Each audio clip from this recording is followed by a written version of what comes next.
আসসালামু আলাইকুম, সবাই কেমন আছেন? আশা করি সবাই ভালো আছেন। তো আজকে সন্ধ্যাবেলা চলে আসলাম ওমান সালালা বাঙালি মার্কেট। তো আসার পরে আমাদের টুকিটাকি যা খরচ ছিল এগুলো করতে আসছি। তো আসা মাত্রই আপনাদের ভাইয়া আমার ভিডিও দেখে এই ভাইয়া সবসময় এই ভাইয়ার দোকানে আসছি। ভাইয়া আসলে অনেক অনেক ভালো, সবসময় আমাকে অনেক অনেক সাপোর্ট করে। তো ভাইয়ের দোকানে আসছি।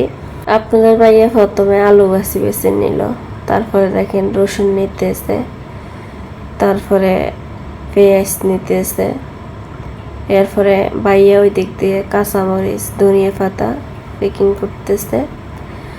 তারপরে এখান থেকে আরো কাঁকরোল নিলাম, তো একটা শাল কুমড়া নিলাম। এইখানে দেখেন কাঁকরোল, আর এখান থেকে আপনাদের ভাইয়া এই কুমড়াটা নিয়েছে। তো এখানে যা যা নিয়েছি সব কিছু ভাইয়া প্যাকিং করে দিল।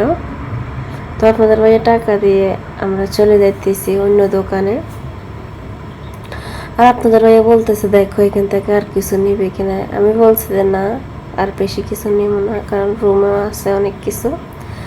তো বাঙালি বাজার একটা সুপার মার্কেট আছে, ওইখানে আমি ঢুকে গেছি।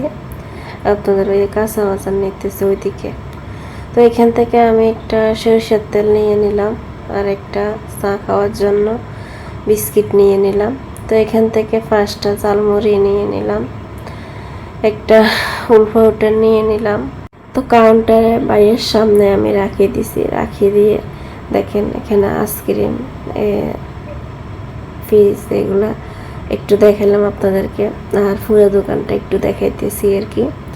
তো আপনাদের ভাইয়া দেখেন চলে আসি ভাইয়াকে টাকা দিতেছে। টাকা দিয়ে এখান থেকে আমরা চলে যাইতেছি। যাওয়ার পথে আপনাদের ভাইয়া ভুলে গেছে আমার জন্য ফল ফাকড়া নিতে। আমার জন্য বলতে আমি আম বেশি একটা ফেভারিট, আমার সবসময় আমি আম বেশি আপনাদের ভাইয়া দেখবেন ভিডিওতে আম কিনে।